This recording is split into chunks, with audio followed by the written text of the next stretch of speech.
ঝোপঝাড়ে ঢাকা পুরনো ভবন, ভাঙা দরজা জানালা আর নীরব পড়ে থাকা স্থাপনা দেখলে মনে হতে পারে পরিত্যক্ত কোনো বাড়ি। অথচ এই দেয়ালগুলোর সাথে জড়িয়ে আছে প্রায় ২০০ বছরের ইতিহাস, আর আছে ১৬ বছরের এক কিশোরীর মর্মান্তিক পরিণতির গল্প। কে জানি এটা একটা ঐতিহ্যবাহী রাজবাড়ি, এটার অনেক নাম দাম আছে, এখানে দূর দূরান্ত থেকে মানুষ আসে ঘুরতে। আমিও, আমার বাসা পাশে হলো, আমি প্রায়ই আসি, ছুটি পেলে, স্কুল ছুটি পেলে আসি, কারণ এখানে আমার ঘুরতে ভালো লাগে। আমি দাঁড়িয়েছি আমার পিছনে এই দুর্গা মন্দির। এখানে একসময় পূজা অর্চনা হতো, কালের বিবর্তনে এখন প্রায় ধ্বংসপ্রাপ্ত। অনেক ভালো লাগছে, আমি অনেক দিন থেকে আসার প্রস্তুতি নিয়েছি, ভালো লাগে আসতে, এই প্রথম আসলাম, ভালো লাগলো। ঝালকাঠির কীর্তিপাশার জমিদার বাড়ি।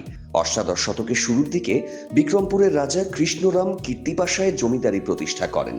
পরে জমিদারি ভাগ হয়ে বড় ও ছোট দুটি আলাদা হিস্সার বাড়ি তৈরি হয়।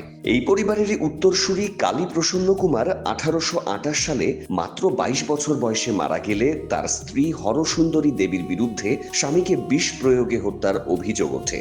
হরসুন্দরী নিজেকে নির্দোষ দাবি করলেও মাত্র 16 বছর বয়সে পারিবারিক ও সামাজিক অবিশ্বাসের মুখে পড়ে যান তিনি।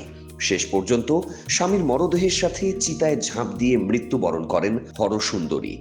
ওই কৃষ্ণকুমার বাবুর বিষপানে তার যে ব্রাহ্মণ জলপাস্য করিয়ে দিত, সেই জলের মধ্যে জমিদাররা ব্রাহ্মণ দিয়ে ওনার বিষপানে মারা হয়েছে। সতীর্থে স্বামী, ওনার যে ওয়াইফ, স্ত্রী, ওই স্ত্রীর নামে অনেক কিছু লটার জন্য উনি বাধ্যগতভাবে সতীর্থ রক্ষার জন্য উনি স্বামীর সাথে একসাথে সহমরণ করে। তার এই সহমরণের মাত্র 1 বছর পর 1829 সালে ব্রিটিশ সরকার সতীদাহ প্রথা আইন করে নিষিদ্ধ করে।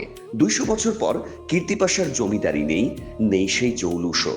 বড় হিস্সার বাড়ির কিছু স্থাপনা এখনো টিকে আছে, কোথাও স্কুল, কোথাও পুরনো নাট মন্দির ও হলঘর। তবে সংরক্ষণের অভাবে অনেক স্থাপনাই এখন জরাজীর্ণ। সংরক্ষণ করা হয়েছে হরসুন্দরীর চিতাস্থল, কিন্তু সেখানেও নেই পর্যাপ্ত তথ্য বা পরিচর্যা। স্থানীয় ইতিহাস প্রেমীদের দাবি, পুরো জমিদার বাড়িকে পরিকল্পিতভাবে সংরক্ষণ করে দর্শনার্থীদের সামনে তুলে ধরা হোক এই ইতিহাস। কারণ কীর্তিপাশা শুধু পুরনো একটি জমিদার বাড়ি নয়, এর নীরব দেয়াল আজও সাক্ষ্য দেয় জমিদারি আমল, সামাজিক কুসংস্কার আর 16 বছরের হরসুন্দরীর বেদনা বিধুর পরিণতির।